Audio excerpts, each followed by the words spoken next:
Have you ever thought just how boring or ridiculous news commentary is today? Welcome to the Real Jacks Podcast with Jim and Larry. The Real Jacks Podcast. From crime and politics to entertainment, you can expect something different. Now, let's get real, Jacks. Welcome to Real Jacks, folks, with Jim and Larry. And obviously, this is not Jim to my left. This is Norman Brewer. Longtime friend, former police officer, been running businesses and doing various things since then. Very successful, always a hustler. Always hustling. Crawfish to his left. I don't know what he's doing over there. He's probably taking notes and telling me something I did wrong later, but that's fine. We're gonna hit our sponsors real quick, and then we're gonna get into episode 3 of the Roma's Burning series. But today we're gonna offer some solutions instead of some of the problems. So our ads is obviously Extreme Wings.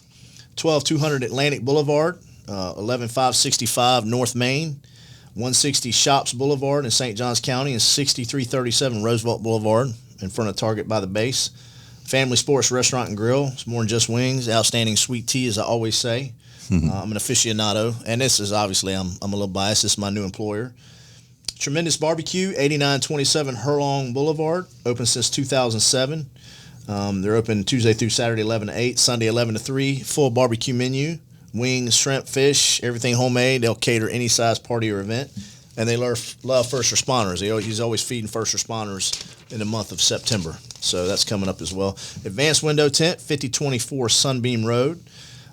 Ricky Tillman's the owner. Been knowing him since I was a kid. He's been doing this business here since over 26 years. They tint windows of vehicles, homes, and businesses. They're the 3M Platinum dealer, highest level of 3M dealer around, and I can attest to that. They've tinted every vehicle I've ever had, and I know they've done a lot of my friends' homes. Secure One Alarms, that's Jim's company, open since 1986. Everything with protection services. They offer video monitoring, audio, and okay. We have until 6:30? Yep. Okay. Everything with protection services, including video and audio and alarm monitoring. So Jim's out today, but we're sorry. We're hoping he gets everything he needs to get done. He has some issues come up today, some emergencies come up, family and home. He's trying to get some things done at the house. Some people showed up and to take care of some family members. So we wish him our best. And obviously, we got a new sponsor we'll be bringing on, and that's one of Norm's companies. Yep, Dibble Roofing, owned by Alan Pippins. Dibble Roofing, you can reach me at norm.dibbleroofing@gmail.com, or you can call me on my cell, 904-910-5728, and I'll come out to your house and do an assessment, an inspection of your roof, and we can go from there and take care of all your roofing needs. Perfect. So last 2 episodes, and we've tried to, these will be a little shorter because I didn't want to drag them out and bore people to death, but just kind of hit some high points of, things that have become minutia that really shouldn't be focused on. And I don't want to spend and just make them complaint sessions. So we need to talk about solutions and the things they need to focus on. So looking at the agency, and obviously we've talked about some sheriff's candidates, and I'm sure all of those that I know. I work for Keisha Burton, and I've had conversations with her. She's got some great ideas, and I'm sure that our priorities align in some ways. There's a lot of things I look at that may not be the same as you or Crawfish or some of the people that are running the agency, but you got to do something because what has been happening is not working. So need to get back. I think a lot of it's getting back to basics. When you and I were here, when we first came on, there was the beat system, and I've mentioned it before. They've got the subsectors now. Right. So the subsector is a very large geographical area, and you basically assign, 1, 2, 3 officers to riding a subsector. So they're crisscrossing, riding those 15 calls in 11-hour shifts. So when you create a mechanism that we talked about that basically staffs the zones correctly, then the officers will have a little more time. But I think in giving them more time, let's find an efficient use of that time. Let's put them in a geographical area where they can make an impact. Community engagement, you'll hear all the sheriff's candidates talk about that, but it's hard to engage the community when you don't have people to actually engage them with. So you got to create a mechanism to put them back in patrol. You got to get patrol centric again. It's got to be your backbone. It's got to be your cornerstone. And you create a system where, and you and I were here when we first came on, and Glover, a lot of people didn't like him, and I wasn't a big fan, but there were some things he did the community policing aspect worked really well. He had some, they hired, like a lot of the sheriffs will hire some great company to come in and do an analysis, and they basically said you get away from the beat system. Well, I think that was a huge mistake. We've had problem after problem because of that. The difference in the beat system, and you remember those guys that were really those alpha types, if they had a beat, because it was such a small geographical area, they owned it. It was like their neighborhood. You didn't the people knew them. That's the big point. So you knew the parents, you knew the kids, you knew the good folks, you knew the knuckleheads, you knew the criminals. If a guy ran from you in your own area that lived there, he's like, I don't even. I just yell, "We'll get you next week." Yeah, I'll go get a warrant on you. John Boy, we'll get you next week. Oh, so, yeah. And the kids got to know who Officer Norm was, or Officer Larry, or whoever it was, and you created a relationship, because that's the most important thing, is creating relationships in the community, and we've lost that by and large. We're 1,000% reactive. We're zigging and zagging. Back when we came on, there was a lot of proactive police work being done where we would identify a problem, or a problem would come down. It could be auto burglaries or whatever. We had the luxury, and I guess that's a good word for it, because maybe they don't have the luxury. They don't. We had the luxury of going in and doing an analysis, putting together a plan, and going out there and doing a deployment until we put that fire out. We could proactively address crimes and concerns. Sarah, yeah. Scan, analyze, respond, and assess. Yeah. But now, it's run from call to call, and basically just do reports. So I mentioned it earlier, but I didn't get enough detail, was the field and unit analysis. So basically says how much free time, and based on the zone. Let's just pick on zone 4, because, it's kind of west side. I'm a west side boy, west side, north side. I've seen numbers where they're at 13, 14% fielded unit analysis free time. 14%. I mean, that's basically all the time you have to go eat. They're probably logging out to eat, and that's probably only 13% of free time is that period of time. That's sitting at a red light waiting for it to change. Right. You add a few of those up, that's it. Yeah. Before they're getting another call in between calls. So there is no, the general consensus, and if you look in the industry, is a lot of times 35, 40% free time is what you should have. Because then you can make an impact when it comes to the community. You can engage the community if you actually have the time to engage them with. And the officers riding there to be able to have the engagement. So we've got to create a system where they staff everything deep enough where you can have the time, create the field unit analysis free time, and put them in an area where they have some ownership. Not just ownership, but they invest in it. So that's their beat. I remember I rode one, and I didn't want another officer coming on it. Hey, send me that call on my beat HQ. Send me that call on my beat HQ, because you owned it. It was like your neighborhood. It was like your family's neighborhood. It was the same difference as when you came to work. That was your work neighborhood, and you had your own neighborhood at home, and you felt like there was I don't know. Well, you remember, like you say, okay, my beat was like 207, but so and so's out today, so you're gonna have to cover 207, 208, and 209. Right. Or we're mixing it up. You're on beat 211 today, and it was almost like, that ain't my beat. Right. That ain't my beat. They don't know me. They don't know me over there. It's not my neighborhood. And I've rode, I was on a relief squad for a while. Right. And you got to ride, like I'd ride the highest old zone 1, which was huge. You remember, it's all zone 5, zone 6, and part of zone 1. I'd ride the bottom, I'd ride the top. So I was all over the place for a little while. So, yeah, but you got to change that mindset. So you got to create a mechanism. We talked about the ICP breakdown, and I think we need to decentralize more. We haven't done enough of that. That started under Glover, the substations. But I think your property crime detectives probably need to come spend a little time, because it creates some ownership if they're working under the zone commanders that have those subsectors and responsible for the crime in those zones, because they have to go report at crimes, what you call ComStat. They're called crimes now. If you put them out working for the zone commanders, and you build these new substations, and you probably got enough room, if they're there, they're going to pay a little more attention to the property crimes that go on in those zones if they're responsible under that zone commander. We've decentralized back in the day. We put traffic out in the zones, and we've actually done the reverse of that in the last year and a half, 2 years. So they took traffic back downtown. Matt Nemeth wanted them back downtown. So first thing they did was take the motors downtown. And then shortly after that, they took traffic and the CSOs. So now they work out of Patrol West and East under a traffic division, so they're not assigned to the zones anymore. Well, let me ask you this. What about Zone Task Force? Do they still have dedicated Patrol Task Force? Okay. They do. And they should. Oh, absolutely. Yeah, they absolutely should. I'm under the mentality that, the SWAT guys, a lot of them work out of offices downtown. I know some of the stuff is necessary, but I'd love to see those guys as the zone task forces because, that's the heart of the hard right there. That's the tip of the spear. So you put them into zones with the zone commander and the message is clear, hey, I got a problem here, go handle it. And they usually have the mentality and the training and the equipment to go handle that specific especially for rapid response. Correct, because if you have a SWAT call out, now you got to wait for any one of them to show up. When back then they were in patrol, you at least had some in patrol. Not all of them were in patrol, but you had enough in patrol that you could start a call out. Now you got to wait for even the first one because they're assigned elsewhere. There's not a single one of them in patrol. There might be a few now, but they took them all out of patrol a few years ago and put them in, specialized divisions, specialized, career criminal unit, stuff like that. So, right.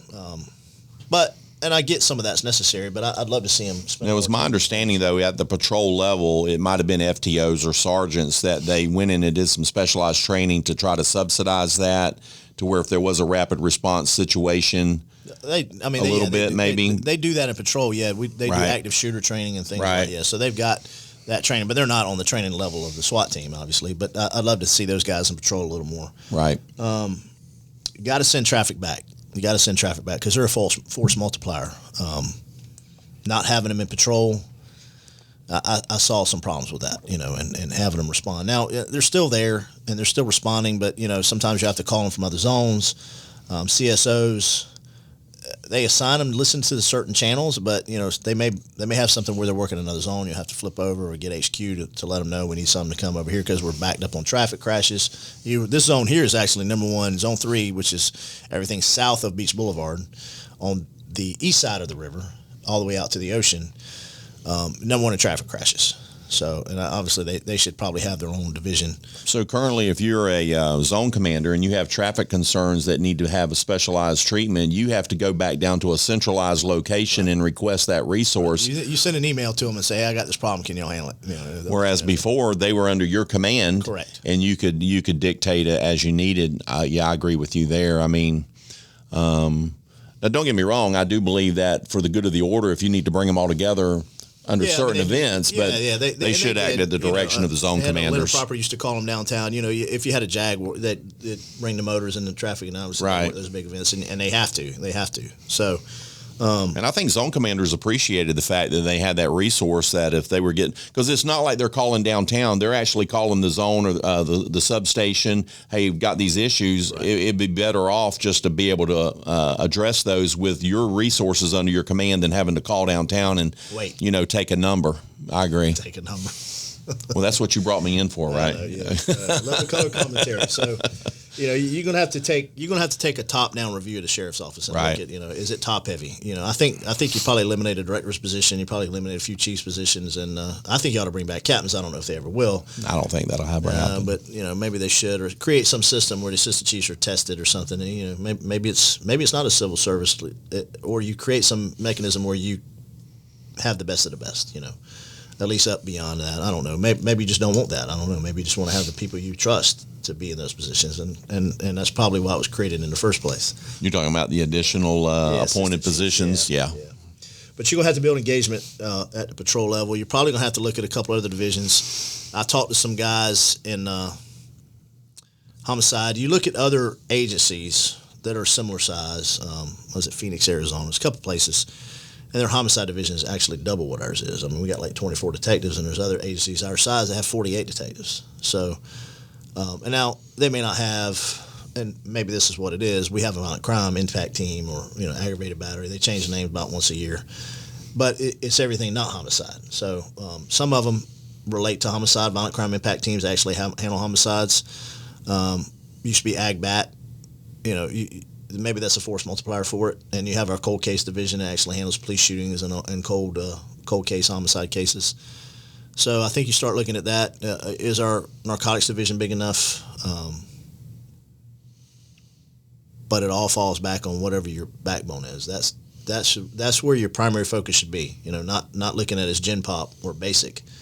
That's not your general population. That's your cornerstone. That's your backbone, and they got to build that back. And as a sheriff, you just got to see a lot more engagement. Whoever's running for sheriff's going to have to, they're going to have to step up their community engagement. If I was a sheriff and every police shooting, I'd show up to every single one. You owe that to your people. Yeah, and every child that was murdered in this city, I'd show up to. If I was in town, I'd show up to it. I don't care what time. Well, to your point, so goes patrol, so goes the department. Right. End of the story. End of the story. 100%. We got some deep talent in Jacksonville, and I think we need a little better management of that talent.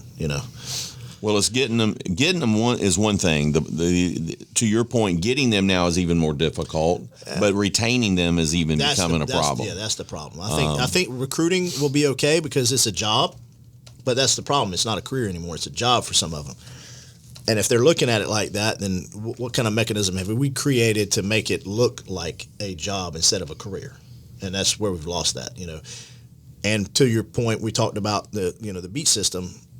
You want it to be a career, and you want it to invest in the community, and you want that wherever you're riding to be part of your own personal community. So I think we've lost that, and we're going to have to create that. So community engagement will have to increase, but you can't do that. We can't engage the community if you don't have the people to engage the community with. So that's the staff. I don't want to get down into some of the minutia, like some of the things that goes on, but we need to. There's some things that need to change, and maybe we can. I don't know if we need to break this one down. We'll just continue this one episode. So I'm gonna talk about a couple of things we did as Zone 4. First thing we did was I noticed there was a trend with juvenile crime.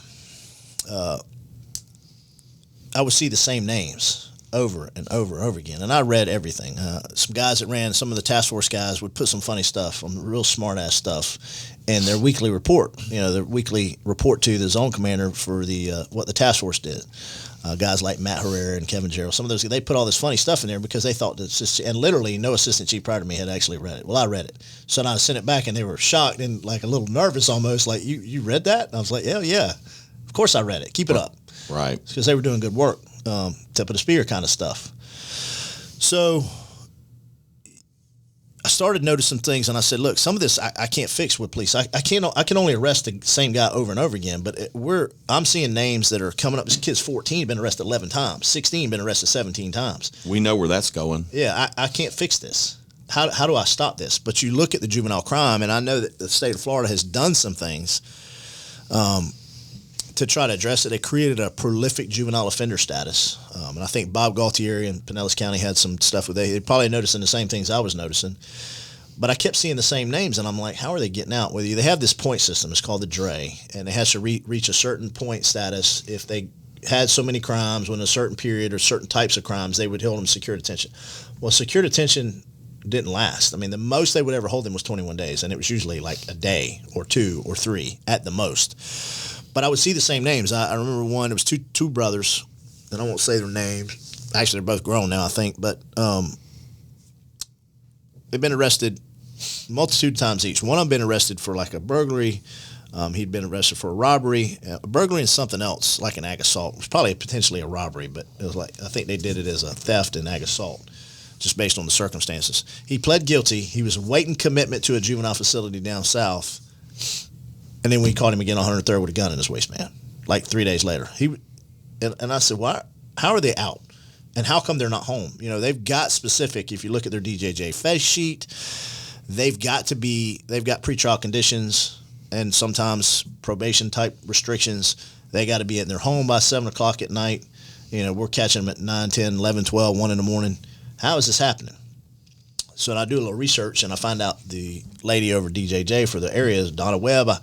I understand that no one's checking on them. So they have these pretrial conditions, and the juvenile probation officers weren't checking them. No follow-up. No, because their budget had been cut, and they'd had some other things, and some of these kids were just violent. So I brought it to the sheriff's attention for a while, and finally I think he got tired of me complaining about it. So we had a meeting, and then he saw the picture that we got to fix this. So we started doing that, and sending police officers to their houses. And there were some complaints. Why are the police officers showing up? To make sure little Johnny's at the house, because he can't be on the road past 7 p.m. He's got to be in the house. He's got to be either in school, the doctor, or in the house, basically. Doing the state's job for him. Right. So we were, JPOs, right. But they didn't have the manpower. So The problem was, I was seeing the name, especially like auto burglaries, auto thefts, that was typical. But they'd graduate up. If they broke into a car and stole a gun, then they'd graduate to robbery. So then they go to the 21-day apprenticeship program to learn how to do more stuff. Right. Yeah. Or they go to commit facility down south until they reach the age of 18, and then they get big boy charges. Right. So we started sending them out. And I'm telling you, you can ask Assistant Chief Derek Mitchell, between his zone and my zone at the time, our auto crimes between auto burglary and auto theft dropped 40%. Not 40, 30 to 40% drop, because we were checking on them at the house when they knew we had. And then if they weren't there, we'd violate them. Right. And you'd create enough violations that you'd actually get them held in security. So even if it was for 21 days, it was some relief. Right. Because they were committing crimes, and they said they would tell detectives, this don't mean anything to me. And it didn't. They'd get interviewed. They're like, nothing happens. Nobody checks on me after y'all arrest me today. They just let me go, and I go right back to it. I mean, there'll be some of them the very next day we're getting arrested. The very next day. So that's one thing. You got to start affecting change like that. One of the other things that I tried to push that was popular, but then I created a lot of blowback on the sheriff, was a rental ordinance. And I can talk in detail about it, but I'll try to be more succinct. Basically, if you look around Jacksonville, I'll just break down the city. At the time, and this is 15, 16, and it's probably more. There's 108,000, it's probably higher, 110, 115,000 homes, single-family homes in Jacksonville that don't have homestead exemption. So you got to figure the majority probably rentals. Right. That don't include duplexes, and don't include apartment complexes. So we started looking around the country, and you start realizing we got to, there's people, and you start pulling the information from the property appraiser's website, and I had loads of data. And there's companies and LLCs like American Home for Rent, and they're in Agora Hills, California, Invitation Homes in Dallas, Texas. And there's companies and people that had hundreds and hundreds of homes in Jacksonville. Yes, that is a fact. That don't live here, have very little, investment as far as a community. Now, obviously, it's a financial decision. They're investors, so they're making money on the rental plus the property value if they ever try to sell it, if the property value increases. The problem with that is, do they care who they're renting to? Well, they're not held accountable either. No. That's my point, is they're not being held accountable. So we want to create a mechanism to get buy-in from them and create a local contact, so they would have to, and they do. Most of them have some kind of management company that's running the rentals for them.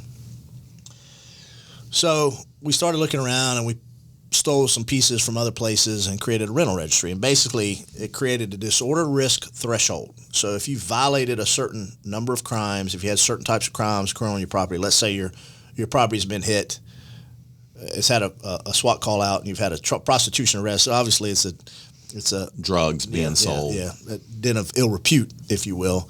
And I can tell you that even some of the local people, when I was in Zone 4, before we had this, I said, I'm just going to start calling people. So I'd have Sean look up the addresses when the mailing address of the registered owner. Yeah. So narcotics would serve a warrant. I would find out who the registered owner was, and I would go through whoever I needed to and make phone calls. And it sometimes it'd take me around the horn to try to track a person down that owned it. I remember one lady was in Hollywood, Florida. She was retired. She had somebody else running it. And I said, ma'am, do you know that a search warrant was served on your residence today?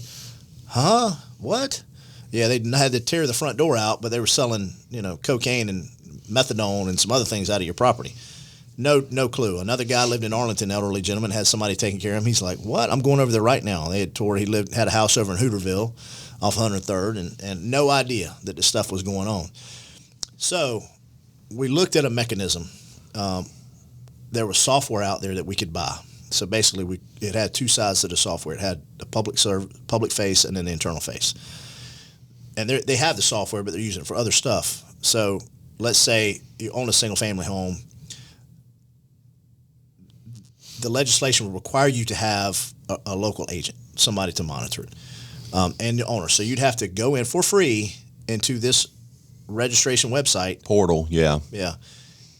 Create a registration with the owner's information and a manager's information, whether it's in Agora Hills, California, or you live across Jacksonville and it's you got one rental property. Then you would get an email, and whatever your email was, if an incident happened on your property, because a lot of times the stuff happens at night and they don't have a clue. Now, certain things would be exempt. Domestic violence, stuff like that wouldn't be in there, of course. But if you had legitimate criminal, disorder going on in the residence, then you could be notified, hey, they just arrested somebody for, possession of whatever, or selling, or prostitution, or shooting, or something along those lines. You would get an email, and you would pay more attention, and the owner would get an email, and the manager would get an email, so you could take that. And it wasn't just single-family homes; it was 1,000-unit complexes as well. But if we had continued violations within the disorder risk threshold, you'd be called in and fined, and then you would be given a remediation manual. And the sheriff at the time did the forward letter for the remediation manual. It was about 50 pages long almost. But it created, it showed you how to write addendums to your leases and how to do those things to try to keep your property crime free. What happened to DART, Drug Abatement Response? That'll be all part of it. But your blight unit officers would actually be in charge within the particular zones of this rental registry. So they would be able to monitor. They'd bring, if you had whoever your contact was, if you started having trouble property, some of these complexes that we have, they have the big problems. They don't want to hear that. They don't want to be fined and be recognized as somebody's having that much crime. But if you create some accountability on the part of the landlords, because, we got slumlords in town, not just landlords. And I'm telling you, there were some groups of landlords that loved the idea because they couldn't get higher rent rolls or higher resale value on their property because of that. Because this guy would rent to whatever drug dealer, it didn't matter. As long as he got a check, it didn't matter. And, some of these companies and people and LLCs that were in New York or, Miami or Japan or wherever. I mean, there was literally other countries involved. They don't care. They're getting a check every month. They don't live there. They don't live next to it. But there is nice neighborhoods in this town that people called, and on the west side where I'd get a call, they're selling dope or they're having problems or there's prostitutes working out of this house. And I'd have to send, there was one in Argyle where an elderly gentleman had prostitutes basically living in the home with him, robbing him blind. But he was also, they were tricking out of his house, and the people kept calling, nothing's being done. So I ended up contacting the owner, and then the owner had to step up, and I said, we got to do something. So the rental ordinance was a good idea, a solid idea, and it would have made a huge difference in this city, enormous difference, because people would have had some ownership in who they're renting to. Landlords would have been held accountable. Not just the people that live there, but the landlords. Who are you renting to? What are you tolerating on your property? And how is it affecting the community around them? So that was one. Well, it got pushed through, and then right after I got demoted, 2 days after that, the sheriff called all the chiefs in and said, this is dead. I don't know what kind of pushback he was getting, and obviously it was pretty hard and fast. Well, he bounced it off a couple council members who probably would have to initiate the legislation. I had two accountable. I had Joyce Morgan and Jim Love were co-sponsors. Okay. So they were going to sponsor it. OGC was on board. And now, I don't know, maybe the other council members or the mayor at the time, maybe Curry didn't like it. I don't know. I don't know where it came from. But he had some pushback from some landlords. And I don't know if there was a realtors association involved. I mean, somebody didn't like it. So he got some pushback. But sometimes, you got to spend a little capital if you want to create some safety in an area. Well, I remember with DART, it can be used in a positive light or in a different light. Yeah. You take that Brooklyn area over there on Riverside. Oh, yeah. Those were shotgun shanties over there. They were. And some of them were owned by black residences. Some of them were owned by white residences, renting, some of them weren't even, you can't even live in, some of them.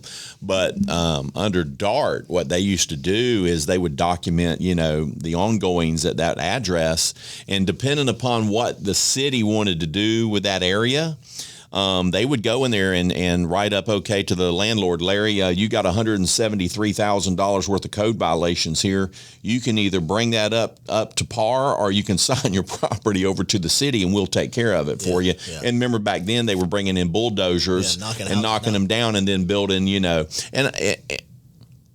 I understand it to a point, but there are some underlying questions with that philosophy of doing things, like who's getting paid, because government overreach. There you go. Yeah. But I do believe that landlords. I'll give you a prime example. So I've been going to a lot of the city council meetings here of late on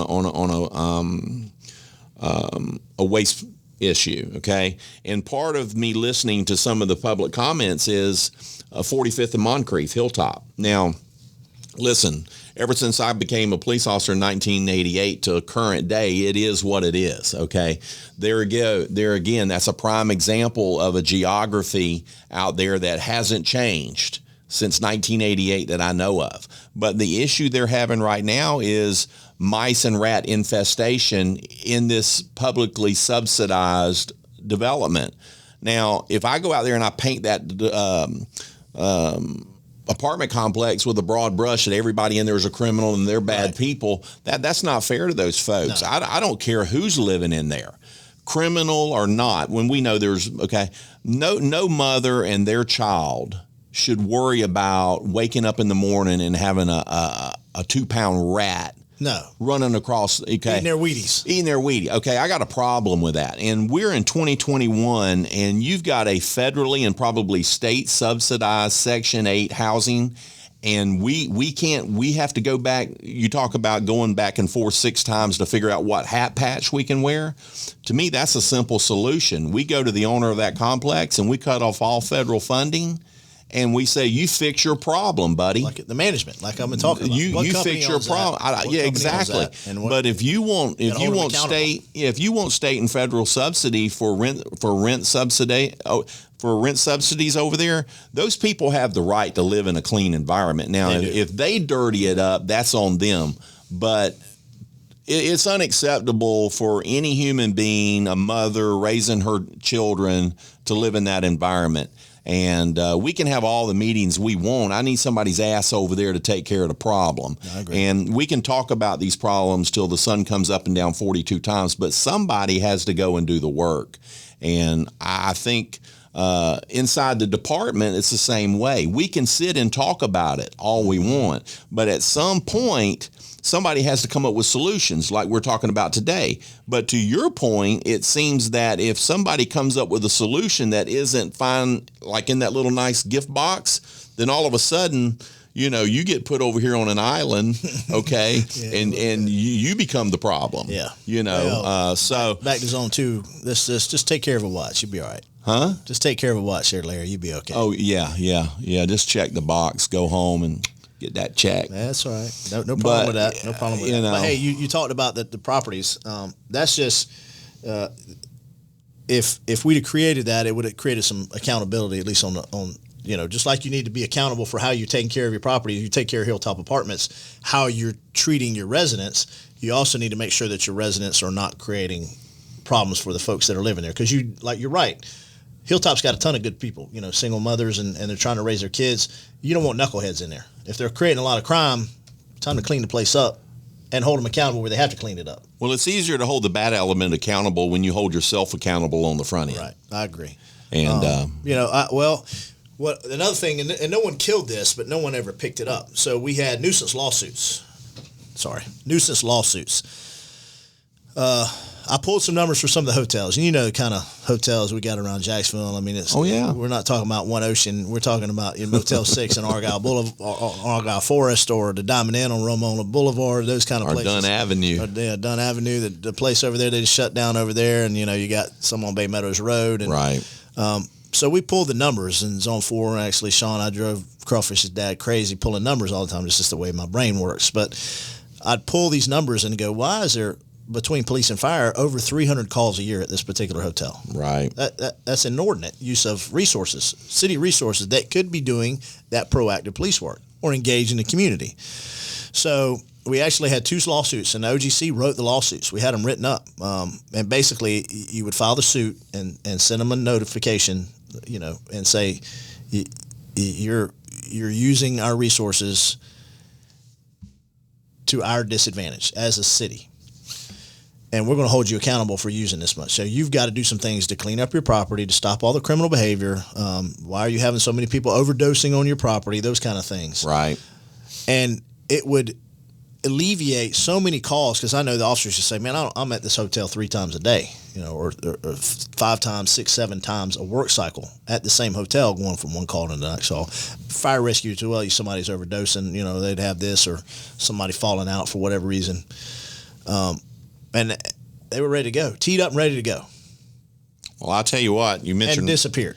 Well, back when I used to work off duty at these hotels up on Dunn. Oh, I know. I remember showing up there. Yeah. Ray worked out there with me, Walt, and La Quinta wasn't that bad, but they hired us because they didn't want that element. Correct. But there was another hotel right up the road from there, and it was more of a derelict type hotel.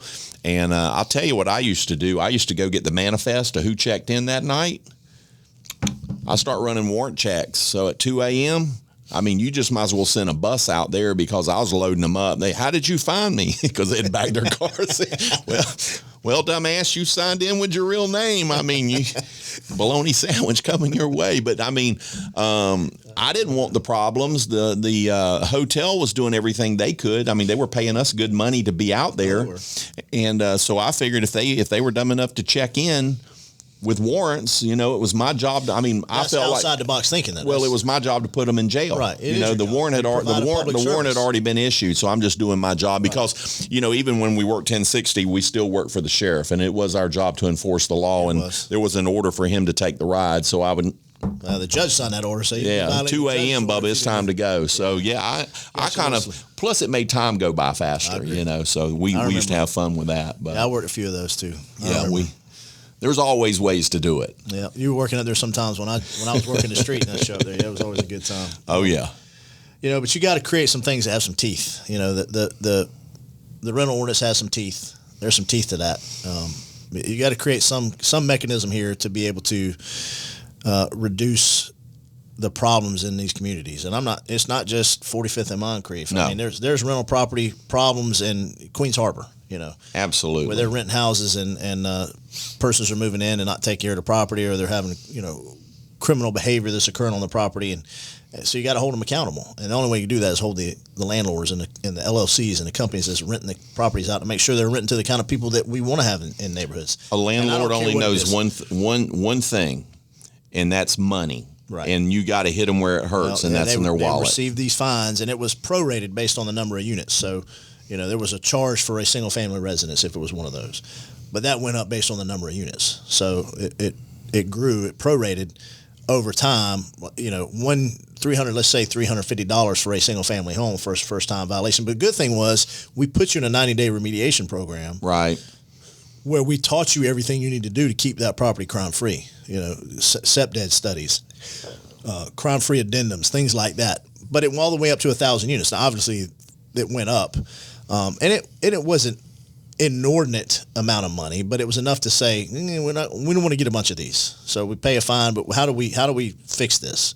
And most of them would want to fix that. Right.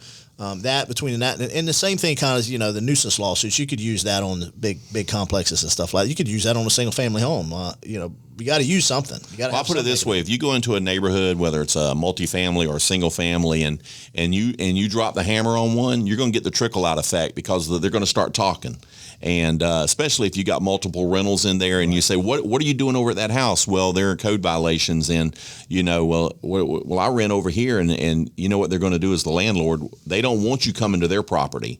So they can proactively, once they see that you're going to actually do some enforcement action, they're going to say, what do I need to do to keep you from doing the same to my property? Well, here's the list. Right. And that's easy. That's an easier conversation than you call them at 2 a.m. in the morning, and they're in, like you said, New York City, and they own 180 homes down here, and you say, hey, we're about to dart 50 of your houses, and we're going to put liens on your property. Pretty much. And we're going to fine you, but here's an out. Yeah.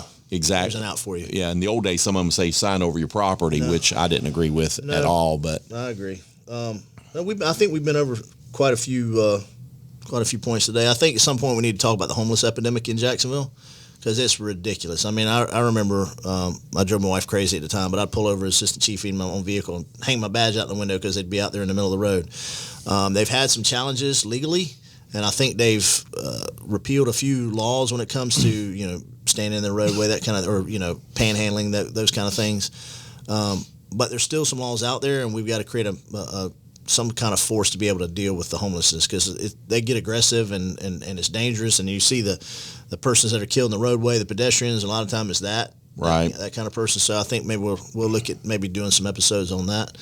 I think we covered a lot of ground today. I don't know about you guys. Oh yeah. Where we at today? How many we at? That's episode 3. What's the time frame on today? How do we do today? I'm trying not to bore people to death, but we're at 1 hour and 45 minutes. Yeah, but not just three episodes. Yeah. 35 minutes, 30-ish minutes, and this one's probably 40. Yeah, right at 40. Yeah. I don't know what else I can talk about for this point. What about you, Norm? I'm good. You got any other issues to talk about? So you're thinking about running for city council one day, maybe? Are we still alive? Yeah, we're still alive. So my situation is I live off Greenland Road, and Shepherd of the Woods has got their 39 acres for sale over there, and Waste Pro, based on the city's request, has put in an offer to build a waste transfer station. And what that does basically is it allows the trucks that pick up garbage to go there and dump it at a holding spot, and then bigger trucks come in and take it out to Trail Ridge, which is off 301 in Baldwin. And, there are some logistical and financial advantages to it. We've got at least three vendors in Duval that service our area for waste pickup. Our problem is no due diligence has been done in this endeavor. And I commend Waste Pro for stepping up, but let's be real, they're also in violation and breach of their current contract. They're not doing what's required of them. In other municipalities, Palm Coast being one, have already given them, days of right to cure, So my problem is, historically, we've been kind of reactive and not proactive. Why don't we do due diligence on the front end and look at this? For us, EPA had done a study back in the 90s that gives you the best practices. We as a community should hold these vendors and contractors to these best practices. In this particular scenario, you have a for-profit business coming in to a 40-acre site building a multi-million-dollar facility. But this company is not even doing what they're supposed to do, and they're saying the reason why is manpower. Okay, well, building a facility is not going to increase the number of employees. My question to Chief of Planning was, what happens if in 2 to 3 years they lose their contract? What happens to this monstrosity over here sitting next to 3 churches, over 1,000 houses, 2 ball fields? What happens to this property? Because if another vendor or contractor doesn't come in and assume that debt, that land is done. Okay. And, we're the largest city land-wise in the United States. Yep. You tell me we can't find 10 to 15 acres strategically located that's not around already established communities. There's we're dwindling as far as we're overdeveloping Jacksonville. We used to be horse farms to high rises and everything in between, but now it's overdeveloped and they're sticking as much as they can, and there's no due diligence on the growth in this city. No, but if you take the front of my community right now, KB Homes is putting in over 200 townhomes up front. Is there any concession for garbage pickup there? If you go up near the Avenues Mall and go over the overpass over by Walmart, all that back there by that Japanese restaurant, they're breaking ground. Hundreds of homes going in there. So if we're truly having all this problem with waste, don't you think we ought to correct that before we add more garbage site and pickups? So if you can't create the infrastructure to sustain it, then you don't create it. Exactly. So that's kind of the battle my community's been battling. I think the city was trying to, push it through without incident. We formed a pretty viable opposition, and we were making some common sense points to the council and to some of the subcommittees. And it's coming up at the end of July, and I think I'm pretty confident that the subcommittees are not going to recommend. So what they're doing is they're trying to get it rezoned back from PUD back to light industrial. My argument is, one, the proposed facility is not even light industrial; it's heavy industrial. So their proposal is null and void anyway. But we've actually tried to work with the vendor to give them alternate locations away from communities. That where if you go out and build it out in the middle of nowhere, and then if people decide to move towards you, that's their choice, okay? But don't put it in right amongst, Greenland Park has over 1,000 kids out there playing every Saturday. Do you truly want a waste transfer station within 300 yards of that? There's a lot of different things going on there. But To answer your question, yes, I am entertaining the idea. Danny Beckton's District 11, he's termed out. He's running for property appraiser. I am looking at those options because I love Jacksonville. I love my community. And if there's something I can give back to help, then yes, I would throw my name in the hat for that. I haven't made a full-fledged decision on it, but you'd asked me the other day about my platform. I'm going to tell you right now, I'm red, white, and blue. Okay, bottom line, I'm pro-police, I'm pro-government as far as the military goes, and not always right, but I think there's something there to offer to the community. It's a big district, so I'm going to ask the questions, go have lunch with the people I have to have lunch with, but at the end of the day, if I do put my name in the hat and the citizens of that district decide that I'm their guy, then I'm going to get out there and do the best job I can for them. Absolutely. Good. That's good. We need more people with your background and passion to be able to do that kind of stuff. We need some folks in this in our line of work, public service, that'll go back and give and run for these elected officials. That's got some, that's genuine. Not like a lot of politicians in Jacksonville. You get that person and they're as genuine as they come. What you see is what you get. You get the same person behind closed doors as you do in the public eye or any kind of event. So, well, I respect anybody that puts themselves out on that ledge because I think it is a ledge. My motivation is I think there's more. I think there's more in my tank that I can give back to the community, and it's up to them if they agree with that. They can. If I run, they can vote that way. But whoever wins District 11. Again, as long as they're doing right by the community, then I'm going to support them, whether it's me or somebody else. If they're not doing what they should be doing, then I'll be the guy over there barking at their heels. I just want it done right. And I'm not going to sit here and tell people that I've always, gotten it right. But I do believe that I'm not a rubber stamp kind of guy. Yeah. If you just send it across, to your point earlier, I do read, the fine print, and I want what's best for the community and the city. Well, you wouldn't have developers making your decisions for you, or those inside, people trying to make the money, like the GA scandal or the Tim Bakers of the world. They wouldn't be driving what you would do as far as running for that position and doing what's important for your community, not necessarily some developer or hedge fund investor or so forth. I'm going to tell you my biggest sticking point. I do not believe public funds should be overly or even utilized for for-profit businesses. If you're going to come at me with something that's a for-profit business wanting public funding, you're going to have to really define that for me because unless it's for the good of the order of the entire city, I don't understand why certain demographic groups within our city should benefit while others should suffer. Tax breaks moved. There you go. Well, I get some businesses, you want to try to lure them to the city. You want to bring incentives. But at the same time, when you start putting public tax dollars out there that only a certain or small percentage of the city's going to get a yield or return on, then you're going to have to break out the crayons. Like pup plan from JEA. Pretty much. You're going to have to draw that one out for me. Yeah. But that's where I'm at with it. I don't need to do it, but I do think that I do have enough gas in the tank and something to offer still to the community. And if they see it that way, and I do put my name in the hat, then I would appreciate their support. And if they don't, that's fine too. Whoever gets it, I'm going to support them as long as they're doing right by the citizens. Right. Good. That's what I like to hear. I'm glad I elicited that response out of you today. I wasn't prepared for that, but you did good. Good response. It's like a little assessment center.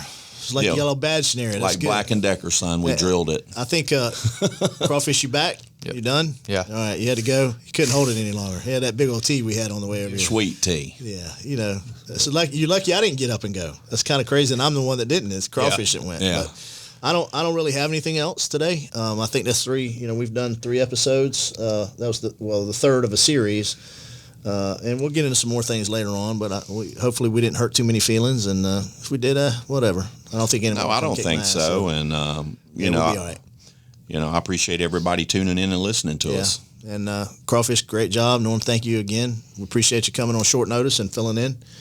And that will be episode 3 of the Rome is Burning series, and we'll call that a wrap.